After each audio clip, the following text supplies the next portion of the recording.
우리가 따라가야 할 궁극적인 신앙인의 삶의 목표는 예수님을 닮아가는 것입니다. 예수께서 어떻게 사셨는지, 그분을 통해 나타난 하나님의 뜻이 무엇인지를 보고 그 예수의 삶을 통해 나타난 하나님의 뜻을 쫓아가는 것이 우리 신앙인들의 궁극적인 목표이자 목적일 것입니다. 오늘 본문을 보면 예수님께서 영광스럽게 변형되는 변화산의 장면이 기록되어 있습니다. 이 변화산의 경험이 어찌나 좋고 영광스러운지 베드로는 항울감에 빠져서 정신이 없는 상태에서 여기가 좋사오니 초막을 짓겠다라고 말하는 것을 우리는 보게 됩니다.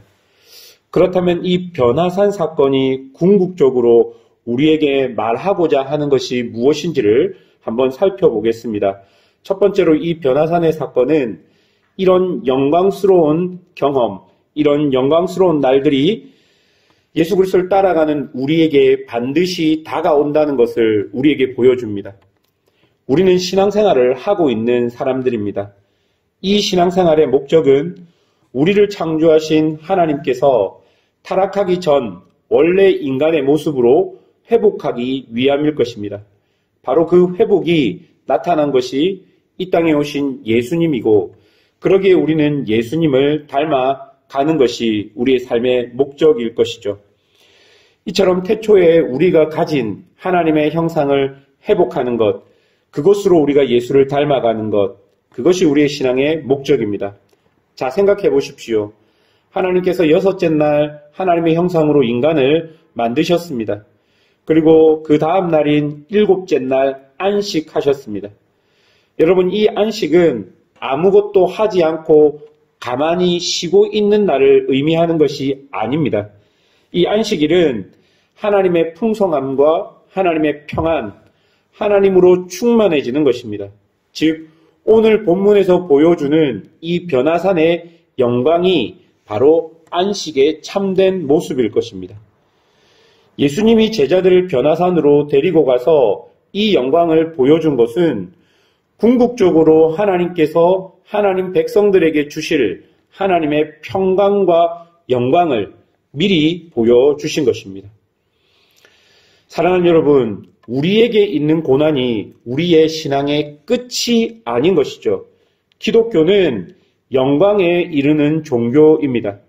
고난 뒤에는 영광이 반드시 우리에게 있다는 것이 변화산 사건이 우리에게 보여주는 하나의 교훈일 것입니다.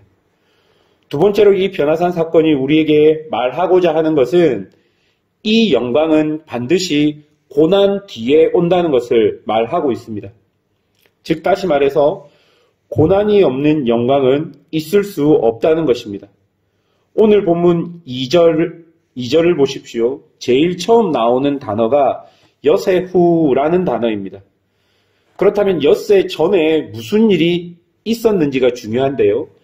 앞에 본문을 보시면 베드로의 신앙 고백이 나옵니다.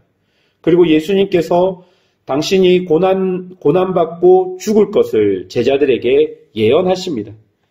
그런데 베드로가 그것을 듣고 그럴 수 없다라고 예수님께 항변하고, 예수님께서는 그런 베드로를 향해 꾸중하는 본문이 오늘 본문 앞에 나옵니다.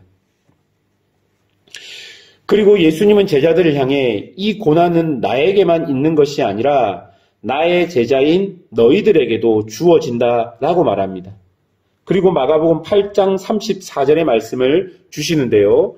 무리와 제자들을 불러 이르시되 누구든지 나를 따라오려거든 자기를 부인하고 자기 십자가를 지고 나를 따를 것이니라.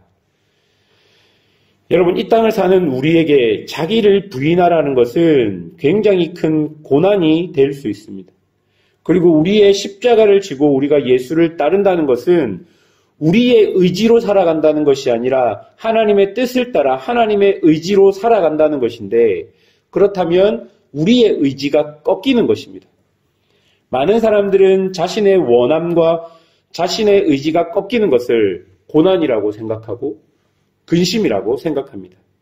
그런데 그런 일들이 반드시 예수를 따르는 제자들에게는 다가온다라고 예수님이 우리에게 말씀해 주고 있는 것이죠. 우리가 예수를 따를 때 우리에게 당연한 자기 부인과 그리고 그런 어려운 일들, 십자가를 질 만큼 어려운 고난들이 우리에게 일어난다는 것입니다. 그리고 거기서 끝나는 것이 아니라 9장 1절에 보면 또 그들에게 이르시되 내가 진실로 너희에게 이르노니 여기 서 있는 사람 중에 죽기 전에 하나님의 나라가 권능으로 임하는 것을 볼 자들도 있느니라 하시니라. 여러분, 이렇게 말씀하시고 난 이후에 6일이 지난 것입니다. 그리고 예수님께서 제자들 중에 베드로와 야고보와 요한을 데리고 그 산으로 올라가서 하나님의 나라의 권능이 임하는 것이 무엇인지, 그 영광이 무엇인지를 제자들에게 보여주고 있는 것이죠. 예수님께서 지금 제자들에게 보여주신 것은 너희들이 십자가를 지고 따라왔을 때, 그 고난이 너희에게 있을 때 그것으로 끝나는 것이 아니라 이 고난 뒤에는 반드시 영광이 있다는 것과 이 영광 앞에는 반드시 고난이 있다는 것을 제자들에게 말해주고 있는 것입니다. 사랑하는 여러분, 왜곡된 세상 속에서 신앙을 가지고 사는 것은 당연히 고난이 다가온다는 것입니다. 하지만 고난이 당연히 오지만 그 고난 뒤에는 반드시 영광, 즉 영생에 이르는 길이 우리에게 주어지는 것이죠. 이것이 왜 반드시 우리에게 일어나는 일일까요? 예수님의 삶에서 일어난 일이기 때문에 이런 고난과 영광이 우리에게도 당연히 일어나는 일일 것입니다. 오늘 본문 3절에 보면 예수님이 변형되고 그분의 옷이 세상의 것이 아닌 것처럼 밝은 광채를 내십니다. 그리고 4절에 보면 엘리야와 모세가 그의 곁에 서 있습니다. 이 두 사람은 구약의 인물이지만 메시아 시대의 중요한 증표이자 증인인 분들입니다. 그리고 7절에 보면 하늘에서 이는 내 사랑하는 아들이니 너희는 그의 말을 들으라는 소리가 들립니다. 여러분, 이런 지금 일련의 증거들이 우리에게 말해주고 있는 것은 예수님이 우리가 따라가야 할 메시아인 것을 분명히 증언하고 있는 것입니다. 이런 일련의 증거들이 하나님께서 메시아이신 예수 그리스도를 우리에게 보내고 우리는 하나님의 형상의 회복을 위해서 그 예수님을 따라가야 한다는 것을 우리에게 은연중에 말해주고 있는 것이죠. 여러분, 이 메시아의 삶을 보면 고난과 죽음이 있었지만 그것이 끝이 아니라 하나님께서 그를 부활하게 하시고 하나님께서 그를 영광스럽게 승천하게 하십니다. 이런 일은 예수를 믿는 우리에게도 동일하게 일어날 것입니다. 그런데 여러분 9절부터를 보면 제자들은 아직도 이 경험과 이 일이 무엇인지 정확하게 알지 못합니다. 변화산의 영광과 그 일들이 너무 좋았는데 이 영광이 있기 전에 십자가의 고난이 있어야 된다는 것이 그들은 도저히 이해할 수가 없었던 개념이었기 때문입니다. 그들의 생각에는 메시아가 어떻게 고난을 받을 수 있을까라는 생각이 그들에게 잡혀 있기 때문입니다. 사랑하는 여러분, 우리에게도 이런 오해가 있을 수 있습니다.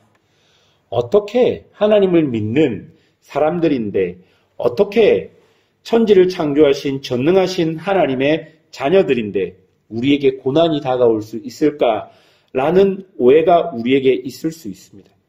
그러나 하나님께서는 그 고난을 통해서 우리를 영광으로 이끌어 가십니다. 그렇기 때문에 그 고난 역시 하나님의 큰 계획 안에 있음을 우리가 알아야 할 것입니다. 사랑하는 여러분, 우리에게는 반드시 영광의 날이 올 것입니다. 그러나 그 영광은 우리의 삶 속에 고난이 있은 후에 우리에게 다가올 것입니다. 그것이 예수의 삶이고 그것이 예수의 삶을 따라가는 우리의 사명일 것입니다. 그러나 고난이 끝이 아닌 것을 반드시 여러분 명심하십시오. 하나님께서는 우리의 삶 가운데 고난을 통한 영광을, 고난을 통한 은혜를 반드시 보게 하실 것입니다. 그래서 믿음으로 영광에 이르는 성도로 우리를 거듭나게 하실 것입니다. 오늘 변화산 사건을 통해서 하나님이 우리에게 보여주시는 그 영광스러운, 말로 표현할 수 없는 그 영광이 우리에게 주어질 것이라는 믿음을 가지고 오늘도 우리의 삶에서 고난이 다가와도 우리에게 장차 주어질 영광에 비할 것이 아니라는 것을 믿고 한 걸음 한 걸음 신앙으로 나아가는 믿음의 성도들이 되시기를 주님의 이름으로 축원합니다. 기도하겠습니다.